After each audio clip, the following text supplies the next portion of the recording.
ये पहले लेसन का दूसरा सेक्शन है। अब हम देखेंगे ग्रामर पार्ट को। साउंड्स का हो गया, उम्मीद है आपने सही प्रैक्टिस की होगी। अब आते हैं ग्रामर की साइड पे। बेसिक ग्रामर से शुरू होगा। ये लेसन 20 तक आप एडवांस ग्रामर तक सीखेंगे कि आप हैरान हो जाएंगे। सबसे पहले बेसिक चीज़ों से शुरू करते हैं, बिल्कुल बुनियादी। मुझे पता है काफ़ी चीज़ों को आपको काफ़ी चीज़ें आती होंगी, पर कुछ ऐसी चीज़ें आएंगी जो आपका एक लैंग्वेज और ग्रामर सेट हो जाएगा कि फिर ज़िंदगी भर ज़रूरत नहीं पड़ेगी। यही कोर्स आप भी करें, अपने भाइयों को भी करवाएं, बहनों को भी करवाएं, अपने बच्चों को भी करवा दें, क्योंकि ये लाइफ टाइम एक्सेस है आपका कोर्स का। ग्रामर देखते हैं। ये वर्ड है दिस यानी ये। जो भी किसी भी चीज़ को इशारा करते हो ना, कहते हो ये उंगली से, ये फिर वो आप गिन सको या ना गिन सको, काउंटेबल हो अनकाउंटेबल हो, आप कहें ये तो कहें दिस।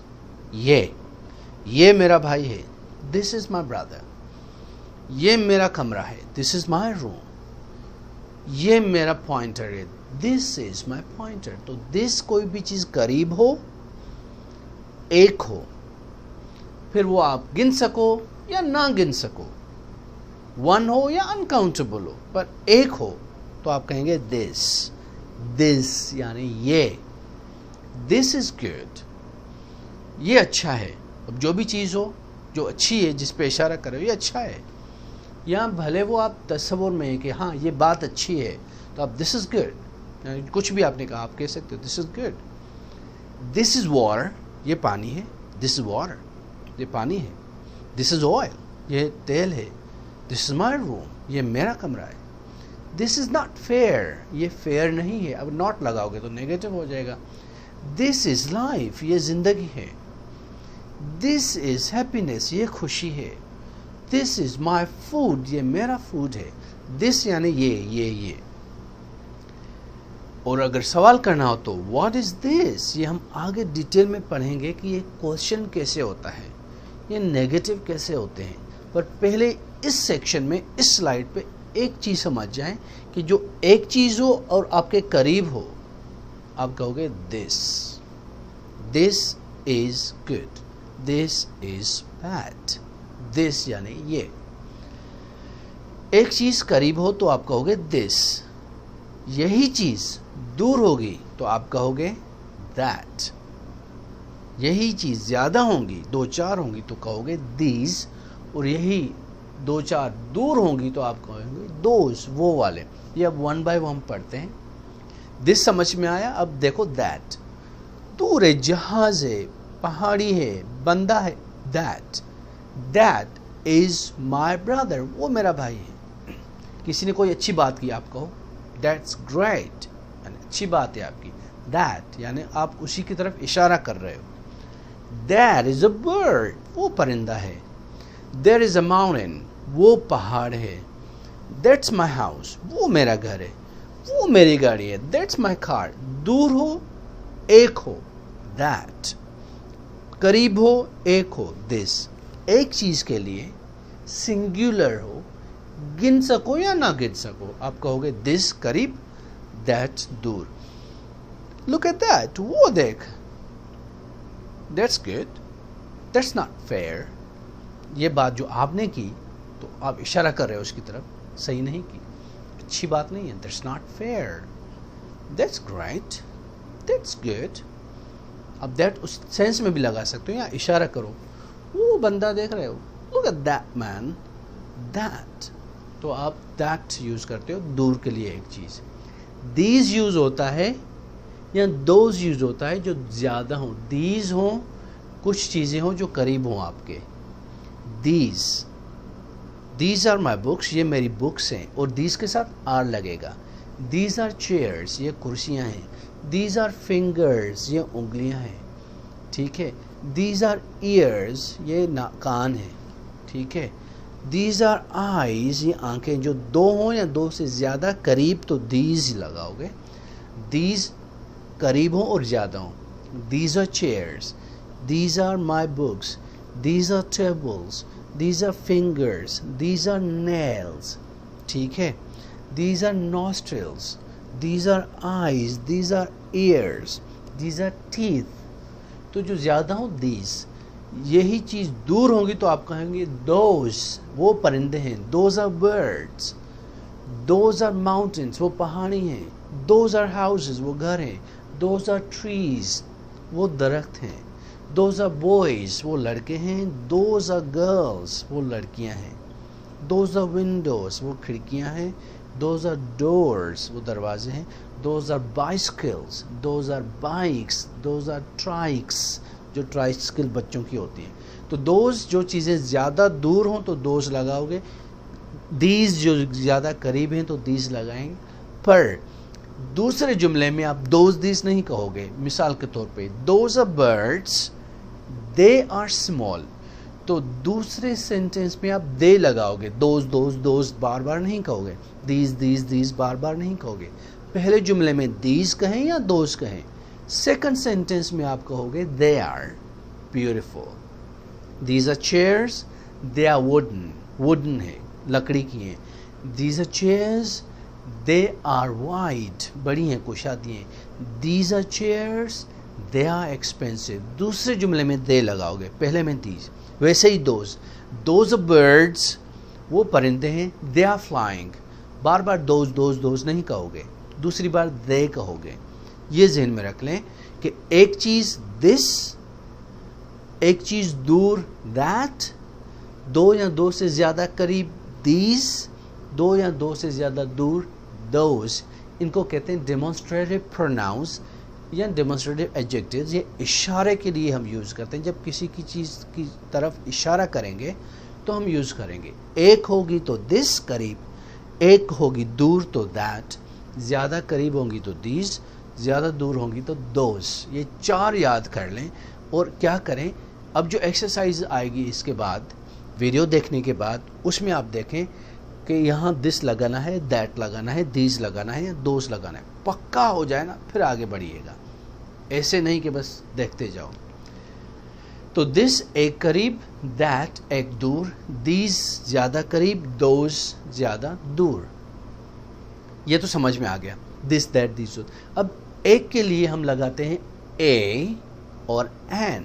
अब ये देखेंगे कि a कब लगना है, n कब लगना है. एक चीज़ हो और गिन सको तो लगाओगे a. जो भी चीज़ हो, एक हो और आप गिन सकते हो तो अ ज़रूर लगाओ. इंग्लिश में, उर्दू में नहीं आता. ये किताब है, ये किताब है, तो उर्दू के हिसाब से ये दिस किताब है, दिस इज़ बुक.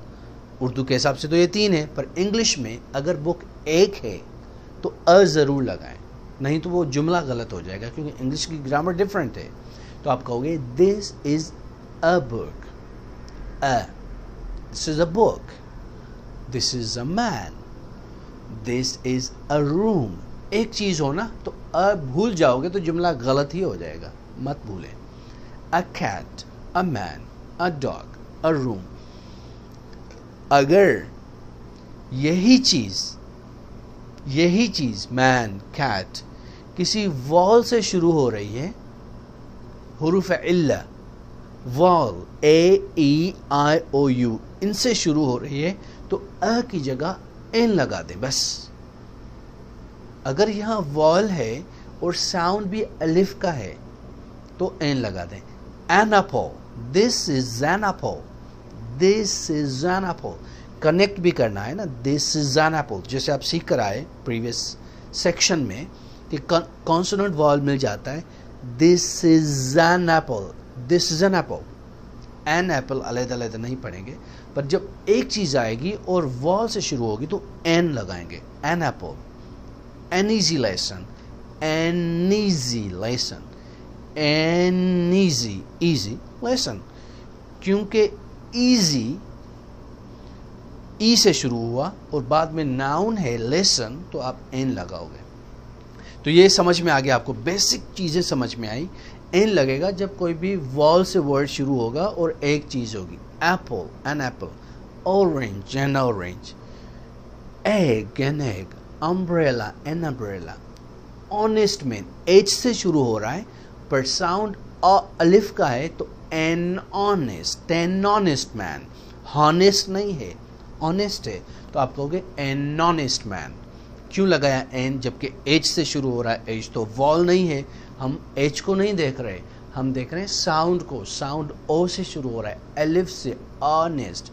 यूनिवर्सिटी में अ यूनिवर्सिटी लगता है, एन नहीं। क्यों? क्योंकि साउंड यू से शुरू हो रहा है, यूनिवर्सिटी। तो यू साउंड से जो भी वर्ड शुरू होगा तो उसके साथ अ लगेगा, एन नहीं। अन्य वर्ड्स अगर होता जैसे अम्ब्रेला है तो एन लगता। तो इसी वजह से यूनिवर्सिटी के साथ अ लगाते हैं, क्योंकि हमें साउंड को भी देखना होता है, सिर्फ वॉल्स को नहीं देखना होता। अब थोड़ा सा सीखते हैं सम के बारे में, क्योंकि ये लेसन 1 है तो बेसिक चीज़ें सीखोगे, फिर लेसन 2 थोड़ा एडवांस्ड है, लेसन 3 ऐसे बढ़ता जाएगा 20 तक। Amazing, you be a great learner, trust me. Give some water, ये है वर्ब्स। वर्ब का मकसद है फ़ेल, दो, आना, जाना, खाना, पीना, इनको वर्ब्स कहते हैं, मेन वर्ब्स कहते हैं। गिव यानी दो, टेक यानी लो, सिट बैठो। इज्जत के साथ कहोगे प्लीज सिट, प्लीज बैठिए, पर बात यही है। वर्ब गिव सम वाटर, कुछ पानी दो। गिव सम मिल्क, थोड़ा दूध दे दो। ड्रिंक सम मिल्क, थोड़ा दूध पियो। हेल्प सम पीपल, कुछ लोगों की मदद करो। सम एक चीज़ के साथ भी आ सकता है, अनकाउंटेबल, जो गिन नहीं सकते, पानी नहीं गिन सकते, दूध नहीं गिन सकते, तो सम लगा दिया, एन नहीं लगाया। ड्रिंक सम वाटर, थोड़ा पानी पियो। लोग तो गिन सकते हो, तो ये जो सम वर्ड है, सम कुछ, ये एक चीज़ के लिए जो अनकाउंटेबल है, नहीं गिन सकते, उसमें भी यूज़ होता है, और लोगों के साथ जो 10, 15, 20 जितने भी हो उनके साथ भी लगता है। Give some water, help some people. अब वाटर भी कह सकते हो अगर आपका मकसद हो बोतल पानी की। गिव मी अ वाटर, एक्चुअली आप दुकान पे गए हैं, आपको पानी की बोतल लेनी है, तो आपके excuse me, give me some water, can I have some water, can I have a water. A water का मकसद यहाँ पर आपका मकसद है बोतल, पानी की बोतल एक्चुअली। अ टी, यहाँ चाय तो ऐसे तो नहीं देगा, चाय शॉपर में डाल के, कप में देगा। Give me a T please, can I have a T. A T का मकसद है, ब्रिटिश इंग्लिश में कहते हैं a cup of T, American कहते हैं अ टी। अब आपके ऊपर है कि आप क्या यूज़ कर रहे हो। तो सम काउंटेबल और अनकाउंटेबल आप लगा सकते हो। सम पीपल, सम कैट्स, सम ज्यूस, समथिंग। तो सम अनकाउंटेबल, जो गिन नहीं सकते, पानी है, तेल है, जूस है, उसमें भी लगेगा। सम जो गिन सकते हो उसमें भी लगेगा, एक चीज़ में नहीं। आप नहीं कहोगे सम मैन, एक बंदा हो आप कहो सम मैन, सम कैट, यह गलत है। Some cats, some people. या जो अनकाउंटेबल, गैर मादूद, जो गिन नहीं सकते, उसके लिए लगा some juice, something. Give some water, drink some milk, help some people. उम्मीद है आप सम समझ गए थोड़ा सा।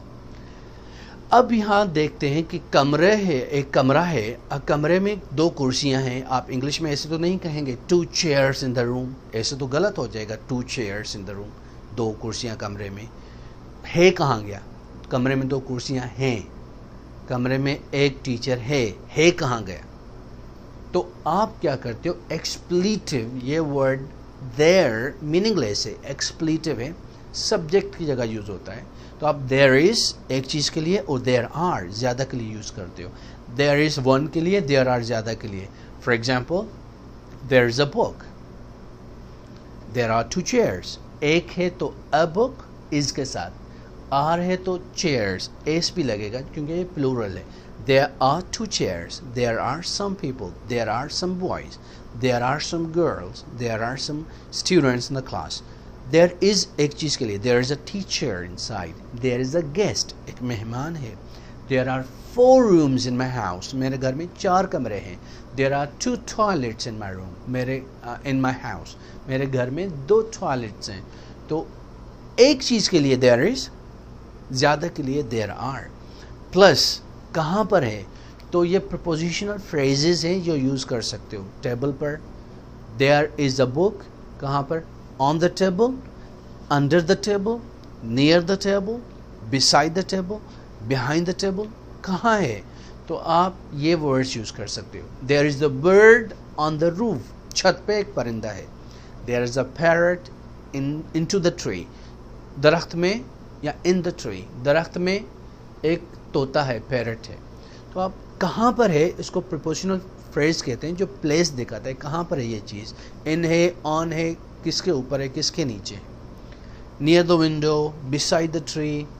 तो ये लगा सकते हो देयर इज़ देयर आर के बाद, ये आप लगाओगे तो ज़्यादा जुमला बेहतर हो जाएगा। जैसे कि देयर आर 2 people आउटसाइड, बाहर दो लोग हैं।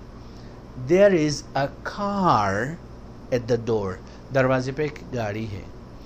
There are 3 chairs in this room, इस कमरे में 3 कुर्सियां हैं।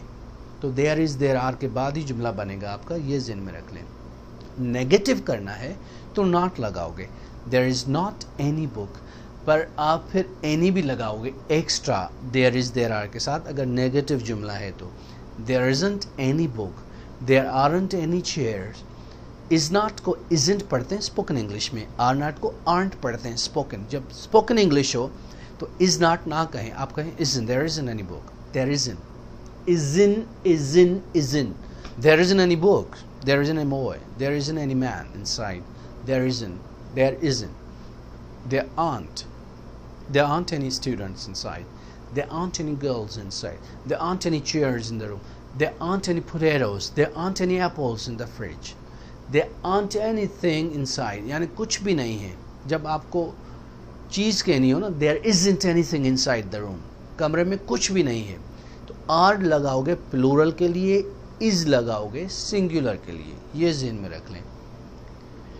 क्वेश्चन करना हो तो इज को आगे लगा दो, क्या कमरे में कोई टीचर है, is there any teacher inside the room, is there, क्या बाहर कोई कुत्ता है, is there any dog outside, तो is there a dog outside, are there any boys outside, are there any potatoes or are there any eggs in the refrigerator। Question पूछ रहे हो कि फ्रिज में अंडे हैं, are there any eggs in the refrigerator, are there any chairs in the room, are there any students in the classroom, is there any problem with you, क्या तेरे साथ कोई मसला है, is there anything wrong, क्या कोई गलती है, कोई गलत चीज़ है। तो is there एक चीज़ के लिए, क्वेश्चन आर देयर ज़्यादा चीज़ के लिए यूज़ होता है। क्वेश्चन करना हो तो आर देयर एनी प्रॉब्लम, तो सम की जगह आप एनी लगाते हो बस। ये देखो देयर आर सम प्रॉब्लम्स, कुछ प्रॉब्लम्स हैं, सम है ना यहाँ पर कुछ, यही अगर सवाल बनेगा तो एनी लगेगा कुछ की जगह। आर देयर एनी प्रॉब्लम्स, क्या कुछ प्रॉब्लम्स हैं, इज़ देयर एनीथिंग रॉन्ग, तो क्वेश्चन होगा या नेगेटिव, सम की जगह एनी लगाओ, एक ही मीनिंग है। क्वेश्चन सवाल, नेगेटिव मनफी, तो सम की जगह एनी लगा दे, वो नेगेटिव हो जाएगा या क्वेश्चन हो जाएगा, ये ज़हन में रख लें। तो क्वेश्चंस नेगेटिव्स में एनी लगेगा, नहीं तो सम लगेगा। Are there any problems, there aren't any problems, अब एनी की जगह नो भी लगा सकते हो, there are no issues, there are no problems. तो आरंट एनी की जगह सिर्फ नो लगा दो, फिर भी एक ही बात है। For example there are no issues, there are no students, there are no boys, there are no chairs, there are no eggs. Aren't any की जगह आप नो भी लगा सकते हो। इज एम आर, ये बहुत सिंपल सी चीज़ें होती हैं, बेसिक में आपको आनी चाहिए। इज लगता है एक चीज़ के लिए, ही शी इट और एक नाम हो अली, तो उनके साथ इज़ लगेगा। ही is a student, she is a teacher, it's difficult, Ali is a nice boy. Is एक चीज़ के लिए, यानी उर्दू में होता है, अली अच्छा लड़का है, Ali is a good boy. She is a good girl, वो अच्छी लड़की है। इट्स डिफ़िकल्ट, ये मुश्किल है। इट्स ईजी, ये आसान है। तो इज़ एक चीज़ के लिए, ही के साथ, ही यानी वो लड़का, शी के साथ वो लड़की के लिए यूज़ होगा। इट कोई भी बेजान चीज़ हो, छोटी चीज़ हो, कोई जानवर हो तो इट लगता है। कोई कुत्ता है, बिल्ला है, इट्स लगेगा। इट इज़ अ कैट, तो एक के साथ। और जहाँ कोई नाम हो, लड़की हो या लड़का, तो इज़ लगेगा। जैसे ये, he is a student, she is a teacher. No a with uncountable nouns, अगर जो चीज़ अनकाउंटेबल है उसके साथ अ नहीं लगता। एयर, वाटर, ऑयल, ये गिन नहीं सकते हो, अ नहीं लगाओगे, आप लगाओगे air is cool, water is pure, oil is dangerous. देखो इनके साथ अ एन ऑयल नहीं लगा, अ वाटर नहीं लगा, ये अनकाउंटेबल हैं, आप गिन नहीं सकते, तो इनके साथ अ नहीं लगाओ, ये ज़हन में रख लें। तो अब ये देखें, आई एम ए स्टूडेंट, मैं एक स्टूडेंट हूँ, यहाँ तो अ लगा क्योंकि स्टूडेंट तो गिन सकते हैं ना, एक लड़का एक शागिर्द। इट इज़ वाटर, ये पानी है, पानी आप नहीं गिन सकते, पानी तो पानी होता है, तो आपने अ नहीं लगाया, सम लगा सकते हो, आपकी मर्जी है, वरना it's water, I am student, it's water, it's a water नहीं लगाएंगे, ये ज़हन में रख लिया। तो यू वी दे के साथ लगता है आर, जैसे हम सारे स्टूडेंट्स हैं और इनके साथ अ नहीं लगता।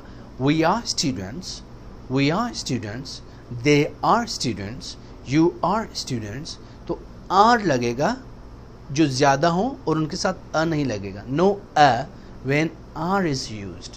You are friends, a friend नहीं, क्योंकि आप ज़्यादा हैं, अ लगेगा एक चीज़ के साथ, जो ज़्यादा चीज़ें होंगी उनके साथ अ नहीं लगेगा इंग्लिश में। तो you are friends, you are students, you are my brothers, you are my sisters, are plural के साथ लगेगा। ये देखें, थोड़ा सिंगुलर प्लूरल देख लेते हैं कि सिंगुलर यानी एक चीज़, प्लूरल यानी ज़्यादा चीज़ें। बॉय एक लड़का, बॉयज़ ज़्यादा लड़के। कैट एक बिल्ली, कैट्स ज़्यादा बिल्लियाँ। जो वर्ड्स च, श, स, एक्स और ओ के साथ खत्म होते हैं, अक्सर उनके बाद ईएस लगता है, जैसे मैच, मैचिज, उनका साउंड भी इज हो जाता है, मैचिज, मैथ्स नहीं। ब्रशेज, ब्रश नहीं। Benches, pushes, classes, foxes, mangoes. तो जो वर्ड्स इन चारों पांचों पे ख़त्म होंगे उनके बाद ईएस लगेगा, फिर प्लूरल बनेगा, फिर जमा होता है उसका, ठीक है।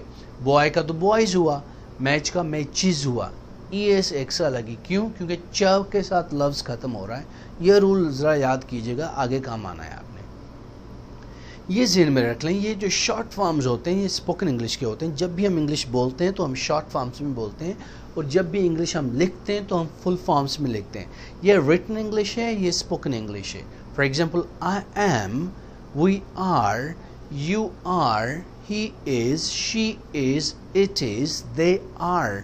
ये रिटन इंग्लिश है। जब आप लिखेंगे तो ऐसे लिखेंगे, और जब आप बोलेंगे तो आप ऐसे बोलेंगे, I am, not I am. I am fine, we are friends, not we are, but we're friends. You friends, you are actually, your friends are connect हो जाता है, short हो जाता है थोड़ा सा। You friends, you're great. He's my brother. He's, not he is, but he's. He is लिखना होता है, पढ़ना होता है he's. She's, not she is, but she's my sister. It's okay. It is नहीं, इट इज़ लिखना होता है, पढ़ना होता है it's okay. They are my friends, they are great, they are guests, वो हमारे मेहमान हैं, वो हमारे दोस्त हैं। स्पोकन हमेशा शॉर्ट, और जो लिखने वाला होता है हमेशा लॉन्ग। और ये आपने देख लिया पहले ही, च, श, स, एक्स, ओ, इन्हीं के बाद जब भी प्लूरल बनाना है तो ईएस लगाना है, सिर्फ एस नहीं लगेगा। ये था थोड़ा सा ग्रामर का हिस्सा जो आपने समझ लिया। तो अपने बेसिक ग्रामर के रूल्स समझ लिए, इज एम आर का थोड़ा पता चल गया, दिस दैट दीज दोज का थोड़ा पता चल गया, देयर इज देयर आर का थोड़ा पता चल गया, ए और एन का पता चल गया, सम का और एनी का थोड़ा सा पता चल गया, नो कैसे यूज़ होगा वो भी आपको पता चल गया, शॉर्ट फॉर्म्स कैसे यूज़ होते हैं वो भी पता चल गए, I, we, you, he, she, it, they, इनकी मीनिंग क्या है वो भी पता चल गए। तो बेसिक ग्रामर आपकी परफेक्ट हो गई। अभी कम से कम आपको ये पता है कि दिस क्या है, that, these, those, is, am, are, there is, there are, any, some कहाँ होगा, ए कहाँ लगना है, एन कहाँ लगना है, काउंटेबल क्या होता है, अनकाउंटेबल क्या, जो गिन सकते हैं, जो नहीं गिन सकते, किसके साथ अ लगेगा, किसके साथ एन लगेगा, किसके साथ कुछ नहीं लगेगा। तो ये बेसिक चीज़ें आपने इस लेसन 1 की ग्रामर में सीख लिए। अब जो सेक्शन 3 है इसी लेसन का, वो है वर्ड्स और कुछ यूसेज। वो हम सेक्शन 3 में इसी लेसन में आगे सेक्शन 3 जो है वो आप पढ़ेंगे। और हमेशा याद रखें, जैसे ही अभी ये सेक्शन आपका पूरा हो तो इस लेसन की जो एक्सरसाइजेज हैं वो ज़रूर करें, समझें, और उसके बाद आप सेक्शन 3 में जाइए। वो सही समझ में आए, फिर उनकी एक्सरसाइजेज जो परफेक्ट समझ में आ जाएं, तो इसी लेसन को दोबारा एक बार रिवाइज करें नेक्स्ट डे पर। बिल्कुल समझ में आ जाए तो ठीक है, नहीं आए तो फिर कमेंट करके, क्वेश्चन करके मुझसे आप डायरेक्ट पूछ सकते हो, मैं उनके जवाब आपको ज़रूर दूंगा इंशाअल्लाह।